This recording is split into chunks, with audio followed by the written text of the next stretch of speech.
ആകാശവാണി നിയമസഭയിൽ ഇന്ന് തയ്യാറാക്കിയത് നിസാർ മുഹമ്മദ്, ബ്യൂറോ ചീഫ്, വീക്ഷണം ദിനപത്രം, തിരുവനന്തപുരം.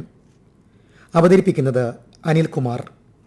അടിയന്തര പ്രമേയത്തിന് അനുമതി നിഷേധിച്ചതിൽ പ്രതിഷേധിച്ച് പ്രതിപക്ഷം നടത്തിയ വാക്കൌട്ട് ഒഴിച്ചു നിർത്തിയാൽ ഇന്ന് സഭാതലം പൊതുവെ ശാന്തമായിരുന്നു.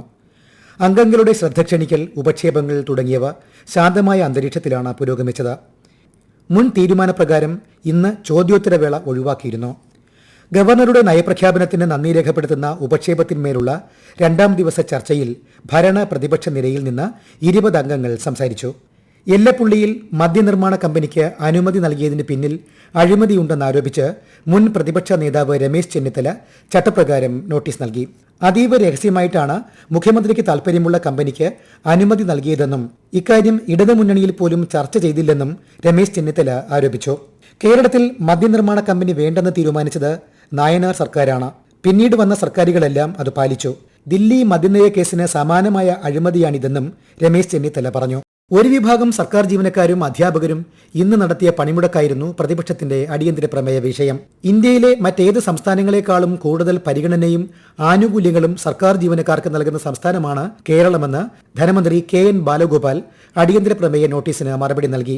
UPSC റിപ്പോർട്ട് അനുസരിച്ച് ഒഴിഞ്ഞുകിടക്കുന്ന തസ്തികകൾ നികത്തുന്നതിൽ കേരളം മുൻപന്തിയിലാണ്. ലീവ് സറണ്ടർ നൽകാത്ത സംസ്ഥാനങ്ങളും രാജ്യത്തുണ്ട്. കേരളത്തിൽ ശമ്പള പരിഷ്കരണം കാലോചിതമായി നടപ്പാക്കുമെന്നും അദ്ദേഹം അറിയിച്ചു. അതേസമയം സർക്കാർ ജീവനക്കാരോടും അധ്യാപകരോടും ഈ സർക്കാർ നീതികേടാണ് കാട്ടുന്നതെന്ന് അടിയന്തര പ്രമേയ നോട്ടീസിന് അനുമതി തേടിയ കോൺഗ്രസ് അംഗം PC വിഷ്ണുനാഥ് ആരോപിച്ചു. ജീവനക്കാർക്ക് 6 ഗഡു ക്ഷാമബത്ത കുടിശ്ശികയായി. 5 വർഷമായി ലീവ് സറണ്ടർ തടഞ്ഞുവച്ചിരിക്കുന്നു. ശമ്പള പരിഷ്കരണം നടത്തേണ്ട തീയതി കഴിഞ്ഞ് 6 മാസമായിട്ടും ശമ്പള പരിഷ്കരണ കമ്മീഷനെ പോലും നിയമിക്കാതെയാണ് ശമ്പള പരിഷ്കരണം കാലോചിതമായി നടപ്പാക്കുമെന്ന് മന്ത്രി പറയുന്നതെന്ന് വിഷ്ണുനാഥ് ചൂണ്ടിക്കാട്ടി. വെറും 20 ദിവസത്തെ ലീവ് സറണ്ടർ താൽക്കാലികമായി തടഞ്ഞുവെന്ന പേരിൽ AK ആന്റണി സർക്കാരിനെതിരെ സമരത്തിനിറങ്ങിയവരാണ് ഇന്നത്തെ പണിമുടക്കിനെ തള്ളിപ്പറയുന്നതെന്നും വിഷ്ണുനാഥ് പറഞ്ഞു. ദുഃഖം ഉള്ളിൽ കടിച്ചമർത്തിക്കൊണ്ടാണ് CPIM അനുകൂല സംഘടനയിലെ ജീവനക്കാർ പിണറായിക്ക് വാഴ്ത്തുപാട്ട് പാടിയത്. വാഴ്ത്തുപാട്ടെഴുതിയ ചിത്രസേനന് പുനർനിയമനം കിട്ടിയതല്ലാതെ ജീവനക്കാർക്ക് എന്ത് കിട്ടിയെന്നും വിഷ്ണുനാഥ് ചോദിച്ചു. CPIയുടെ സർവീസ് സംഘടനയായ ജോയിന്റ് കൌൺസിൽ പോലും സർക്കാരിനെതിരെ തിരിഞ്ഞുവെന്നും മെഡിസെപ്പ് പദ്ധതി കൊണ്ട് ജീവനക്കാർക്ക് ഒരു പ്രയോജനവുമില്ലെന്നും അദ്ദേഹം പറഞ്ഞു. പണിമുടക്കുന്ന ജീവനക്കാരുടെ സംഘടനകളോട് സർക്കാരിന് യാതൊരു ശത്രുതയുമില്ലെന്ന് ധനമന്ത്രി ആവർത്തിച്ചു. അഷ്വേർഡ് പെൻഷൻ സ്കീം വേണമെന്നാണ് സർക്കാർ ആഗ്രഹിക്കുന്നത്. പക്ഷേ അതിന് കേന്ദ്രത്തിന്റെ അനുവാദം ലഭിക്കലാണ് പ്രശ്നം. കേന്ദ്ര സർക്കാർ ഫണ്ടുകൾ വെട്ടിച്ചുരുക്കിയതാണ് ഇപ്പോഴത്തെ ധനപ്രതിസന്ധിക്ക് കാരണമെന്നും മന്ത്രി പറഞ്ഞു. മെഡിസെപ്പ് പദ്ധതി വേണ്ടെന്നാണോ പ്രതിപക്ഷത്തിന്റെ അഭിപ്രായമെന്ന് ചോദിച്ച ധനമന്ത്രി മെഡിസെപ്പിൽ എന്തെങ്കിലും പോരായ്മകൾ ഉണ്ടെങ്കിൽ അത് പരിഹരിക്കുമെന്നും സഭയിൽ ഉറപ്പു നൽകി. ധനമന്ത്രിയുടെ വിശദീകരണത്തിന്റെ അടിസ്ഥാനത്തിൽ സ്പീക്കർ AN ഷംസീർ അടിയന്തര പ്രമേയത്തിന് അനുമതി നിഷേധിച്ചു. ഇതിൽ പ്രതിഷേധിച്ച് പ്രതിപക്ഷം സഭയിൽ നിന്നിറങ്ങിപ്പോയി. കലാപരമായ കൗശലത്തോടെ യഥാർത്ഥ വിഷയം മറച്ചുവെച്ചാണ് ധനമന്ത്രി സംസാരിച്ചതെന്ന് വാക്കൌട്ട് പ്രസംഗത്തിൽ പ്രതിപക്ഷ നേതാവ് VD സതീശൻ കുറ്റപ്പെടുത്തി. സർക്കാർ ജീവനക്കാരുടെ ക്ഷാമബത്ത കുടിശ്ശിക 35,000 കോടി രൂപയാണ്. 5 വർഷത്തെ ലീവ് സറണ്ടർ 24,500 കോടിയാണ്. 5,500 കോടിയാണ് പേ റിവിഷൻ കുടിശ്ശിക. 65,000 കോടി രൂപയാണ് ജീവനക്കാർക്ക് നൽകാനുള്ളത്. ഇതുകൂടാതെ ശമ്പള പരിഷ്കരണത്തിലെ സർവീസ് വെയിറ്റേജ് എടുത്തു കളഞ്ഞുവെന്നും പ്രതിപക്ഷ നേതാവ് ചൂണ്ടിക്കാട്ടി. കേരളത്തിലെ ജീവനക്കാരുടെ പ്രശ്നം പറയുമ്പോൾ മന്ത്രി എന്തിനാണ് മറ്റ് സംസ്ഥാനങ്ങളെ താരതമ്യപ്പെടുത്തുന്നത്? ജീവനക്കാർക്ക് നൽകേണ്ട ആനുകൂല്യങ്ങൾ നൽകാതെ 65,000 കോടി കയ്യിൽ വെച്ചിട്ടാണ് ത്രിപുരയിൽ കണ്ടില്ലേ എന്ന് ചോദിക്കുന്നതെന്നും അദ്ദേഹം കുറ്റപ്പെടുത്തി. 13 സബ്മിഷനുകളാണ് ഇന്ന് സഭ പരിഗണിച്ചത്. അതിലാദ്യത്തേത് എറണാകുളം പുത്തൻവേലിക്കരയിൽ 4 വയസ്സു മാത്രം പ്രായമുള്ള പെൺകുട്ടിയെ അയൽവാസിയായ രാഷ്ട്രീയ നേതാവ് പീഡിപ്പിച്ച സംഭവത്തിൽ പ്രതിയെ അറസ്റ്റ് ചെയ്യണമെന്നാവശ്യപ്പെട്ട് പ്രതിപക്ഷ നേതാവ് അവതരിപ്പിച്ച സബ്മിഷനായിരുന്നു. രാഷ്ട്രീയ സ്വാധീനമുള്ളതിനാൽ പ്രതിക്ക് സംരക്ഷണം നൽകുകയാണെന്നും ഇരയായ പെൺകുട്ടിയുടെ കുടുംബത്തിന് നീതി കിട്ടണമെന്നും അദ്ദേഹം ആവശ്യപ്പെട്ടു.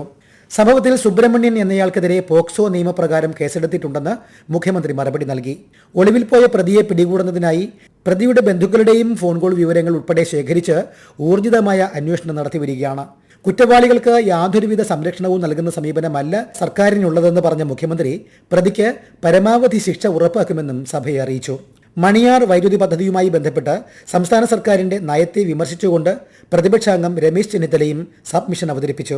കാർബോറാണ്ടം കമ്പനിയിൽ നിന്ന് പദ്ധതി ഏറ്റെടുക്കാൻ എന്താണ് തടസ്സമെന്ന് ചോദിച്ച രമേശ് ചെന്നിത്തല വ്യവസായ മന്ത്രിക്കും വൈദ്യുതി മന്ത്രിക്കും 2 നിലപാടെന്നും കുറ്റപ്പെടുത്തി. മണിയാർ പദ്ധതി 30 വർഷം കഴിയുമ്പോൾ തിരിച്ചെടുക്കണമെന്നാണ് കാർബോറാണ്ടവുമായുള്ള കരാർ വ്യവസ്ഥ.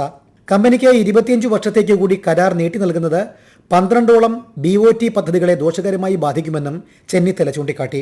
ഇതിന് മറുപടി നൽകിയ വൈദ്യുതി മന്ത്രി കെ കൃഷ്ണൻകുട്ടി KSEBയും കാർബോറാണ്ടം കമ്പനിയും തമ്മിലുള്ള കരാർ അനുസരിച്ച് മണിയാർ പദ്ധതി തിരിച്ചെടുക്കുമെന്നും അതിനുള്ള നടപടികൾ ആരംഭിച്ചെന്നും മറുപടി നൽകി. അതേസമയം വ്യവസായ അന്തരീക്ഷം മെച്ചപ്പെടുത്താൻ കരാർ നീട്ടണമെന്നാണ് വ്യവസായ വകുപ്പിന്റെ നിലപാട്. KSEBയ്ക്ക് നഷ്ടം വരാത്തതും വ്യവസായ മേഖലയ്ക്ക് ദോഷമില്ലാത്തതുമായ നിലപാട് ചർച്ചയിലൂടെ കണ്ടെത്താനാണ് ശ്രമമെന്നും വൈദ്യുതി മന്ത്രി പറഞ്ഞു. വൈദ്യുതി മന്ത്രിയുടെ മറുപടിക്ക് ശേഷം എഴുന്നേറ്റ മുഖ്യമന്ത്രി കാർബോറാണ്ടം കമ്പനിക്ക് അനുകൂലമായാണ് സംസാരിച്ചത്. കാർബോറാണ്ടം കേരളത്തിൽ നല്ല രീതിയിൽ പ്രവർത്തിക്കുന്ന സ്ഥാപനമാണെന്ന് മുഖ്യമന്ത്രി പറഞ്ഞു. കാർബോറാണ്ടത്തിന് ആവശ്യമായ വൈദ്യുതി അവർ ഉൽപ്പാദിപ്പിക്കട്ടെ എന്നും മിച്ച വൈദ്യുതി ഉണ്ടെങ്കിൽ KSEBയ്ക്ക് നൽകട്ടെ എന്നും മുഖ്യമന്ത്രി വ്യക്തമാക്കി. വന്യജീവി ആക്രമണവുമായി ബന്ധപ്പെട്ട വിഷയങ്ങളാണ് CH കുഞ്ഞമ്പുവും ആന്റണി ജോണും സബ്മിഷനുകളായി സഭയിൽ അവതരിപ്പിച്ചത്.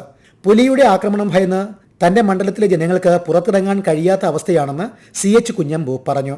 ആ പ്രദേശത്തെ വനപാലകർക്ക് ജോലി ചെയ്യുന്നതിന് പല പരിമിതികളും ഉണ്ടെന്നും പുലിയെ പിടികൂടാനായി 2 കൂടുകൾ വെച്ചിട്ടുണ്ടെന്നും പരിമിതികൾ മറികടന്ന് പ്രത്യേക ടീമിനെ ഇറക്കി ജനങ്ങളുടെ ഭീതി അകറ്റുമെന്നും വനം മന്ത്രി AK ശശീന്ദ്രൻ പറഞ്ഞു. കോതമംഗലം മണ്ഡലത്തിൽ വന്യജീവി ആക്രമണത്തിൽ 13 പേരുടെ ജീവൻ നഷ്ടപ്പെട്ടുവെന്നും നിരവധി പേർ ഗുരുതര പരിക്കേറ്റ് കഴിയുകയാണെന്നും വ്യാപക കൃഷിനാശം സംഭവിച്ചിട്ടുണ്ടെന്നും ആന്റണി ജോൺ ചൂണ്ടിക്കാട്ടി. വന്യജീവി ആക്രമണം തടയുന്നതിനായി വനം വകുപ്പിലെ ഉന്നത സംഘം സ്ഥലത്തെത്തി മാർഗരേഖയുണ്ടാക്കുമെന്ന് മന്ത്രി മറുപടി നൽകി. കൃഷിനാശം സംഭവിച്ച കർഷകർക്കുള്ള നഷ്ടപരിഹാരം വർദ്ധിപ്പിക്കുന്ന കാര്യം സർക്കാർ ആലോചിക്കുമെന്നും മന്ത്രി അറിയിച്ചു. കണ്ണൂരിൽ വാഹനാപകടത്തിൽ മരിച്ച നാടക കലാകാരികൾക്ക് നഷ്ടപരിഹാരം നൽകണമെന്നാവശ്യപ്പെട്ടായിരുന്നു CR മഹേഷിന്റെ സബ്മിഷൻ. മരണപ്പെട്ട നാടക കലാകാരികളായ അഞ്ജനി ഉല്ലാസിന്റെയും ജെസി മോഹന്റെയും കുടുംബത്തിന് അടിയന്തര സാമ്പത്തിക സഹായമായി 25,000 രൂപ വീതം സാംസ്കാരിക പ്രവർത്തക ക്ഷേമനിധി ബോർഡിൽ നിന്നും അനുവദിച്ചിട്ടുണ്ടെന്ന് മന്ത്രി സജി ചെറിയാൻ മറുപടി നൽകി. നാടക സമിതിക്ക് സഹായം നൽകുന്ന കാര്യം സർക്കാർ പരിശോധിക്കുന്നതാണെന്നും മന്ത്രി പറഞ്ഞു. നിങ്ങൾ കേട്ടത് നിയമസഭയിൽ ഇന്ന്. തയ്യാറാക്കിയത് നിസാർ മുഹമ്മദ്, ബ്യൂറോ ചീഫ്, വീക്ഷണം ദിനപത്രം, തിരുവനന്തപുരം.